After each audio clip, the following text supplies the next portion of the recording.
Hey, what's going on, guys? Hey, this is the depth chart that I have set up for the well, I did two teams, the Minnesota Vikings, and I did the Cincinnati Bengals for this 3-4 black belt scheme. I'm gonna start with the Bengals first. I did forget to post a video of the depth chart for the Bengals. I think maybe I did. I don't know, but I'm gonna do it again if I did. But here it is, 3-4. This is the depth chart that I would use in a 3-4 scheme here that I'm using right now, and it is definitely a real good one. I'm gonna tell you that much. Carlos Dunlap, you want him on your left end, guys, because of his speed and his, I believe it's his tackling that I like. His tackling is up in the 80s like I want it. I wish I can get better, but I'm taking that 82. And his ability to swim to the quarterback, the running back, whoever the ball carrier is, he has that ability. I know that he's only 280 pounds in this 3-4, but I mean, 20 pounds is not that much away if you think about it. But long as he has other things that we can work with, like finesse move and block shedding and stuff like that, that's why I put him out there. But we need this guy to be able to tackle guys, is because he's going to be able to swim and get to the quarterback. So we want to make sure that when he gets there, he can tackle. So that's why I want the left end in this 3-4. His tackling has to be 80 and up. I couldn't deal with somebody that's in the 70s and stuff, because they'll get in there to the quarterback, but they won't be able to make the tackle. You know what I mean? So got to have tackling. All right. That's your left end. Your right end, I got Michael Johnson there, another 280-pound individual here. He's a lot taller than, well, no, not much. I'm sorry. He's just an inch taller. They're both tall, 6'6" and 6'7", but they both weigh the same. So this is a pretty good 3-4. It's a very balanced 3-4, if you will. That's what I feel like. This team is very balanced running this 3-4 black belt here. With Michael Johnson, you get I almost said Michael Jackson. But with Michael Johnson, you get speed.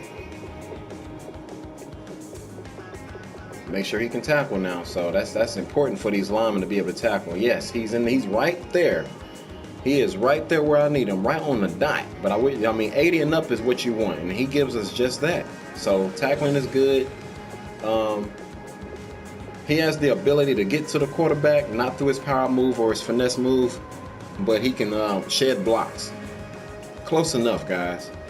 So, and back in the day, Michael Johnson used to be a good power move guy. I don't know what happened, man. Or a swim move guy, one of the two, but his shedding is still good.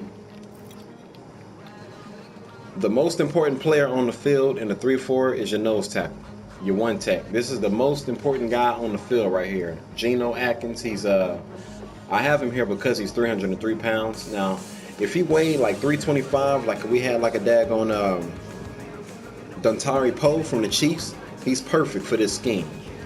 And I have one for the Chiefs too, don't worry. Strength is good.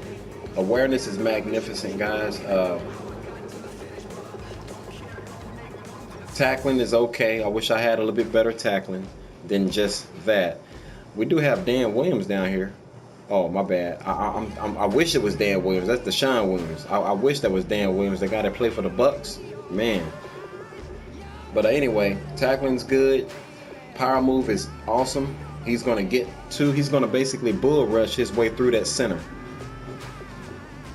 Block shedding is 93. Man, I almost got excited about that, because I was about to say that'd be cool if they had Dan on the team.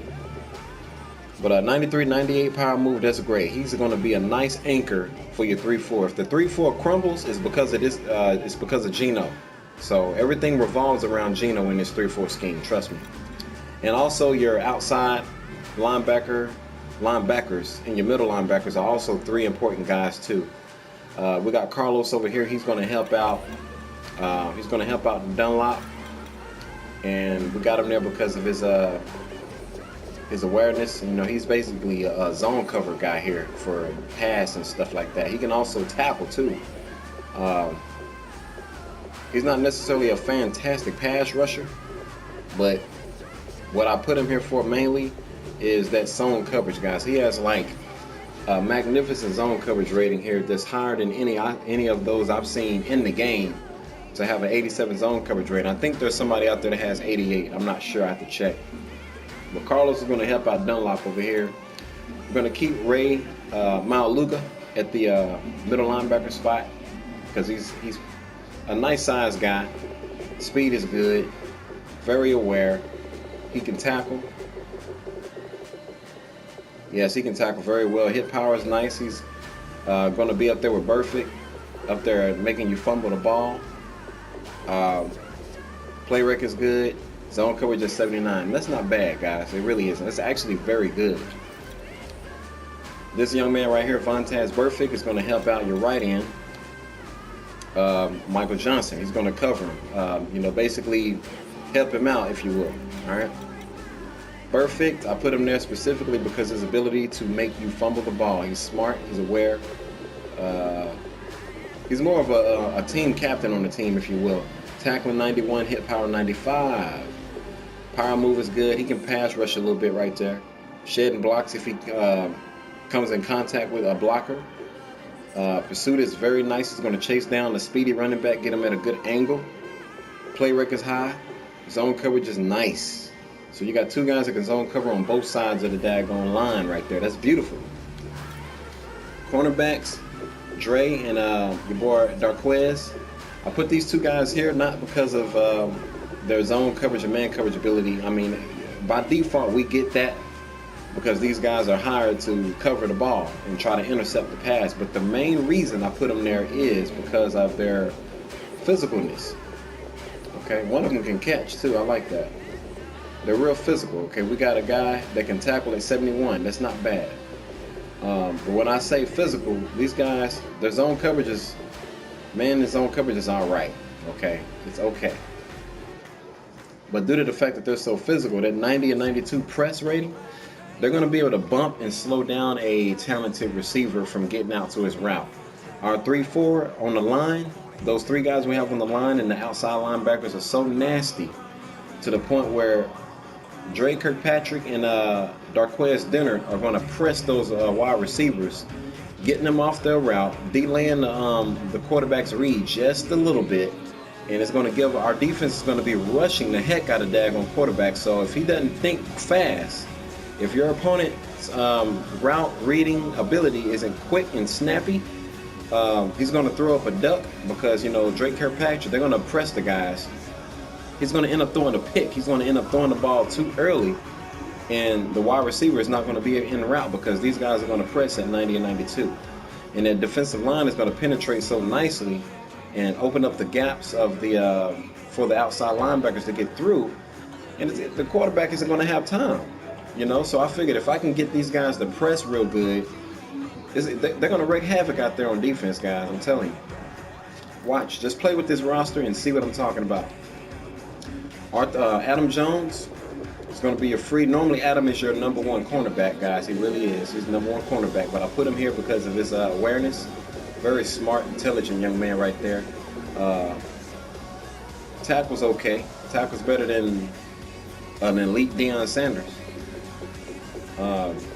Man in zone coverage, beautiful. I like that. His play rec is good. He has that smartness that a free safety needs to have, and so to read the play as it develops. That's what a free safety does, is read the play as it comes on. Very good. I mean, overall, zone coverage is nice, but I put him there specifically because his play recognition ability and his awareness, and he can read the play as it develops. George, this young man is here because of what? He's aware.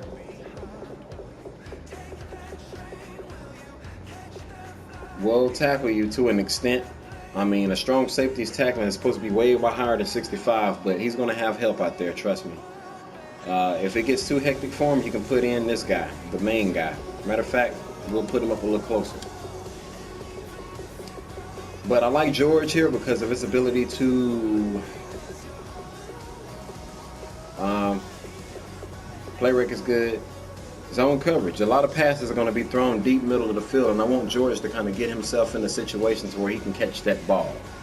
That's what we want. That's your 3-4 black belt scheme, guys. The depth chart. Play with this depth chart, guys. Play with this team. I got another depth chart setup coming for you, and this for the Minnesota Vikings. You're going to love that setup too. They're both going to work. Just make sure that you have a nice offense to run with.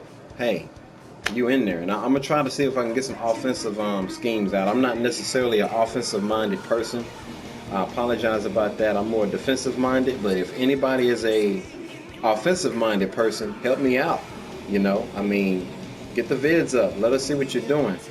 My offense is very basic, but I mean, I know how to win with it. You know what I'm talking about? So the man ball scheme was the only thing I ran last year. That was it. So we'll try this 3-4 black belt out, guys. Thank you.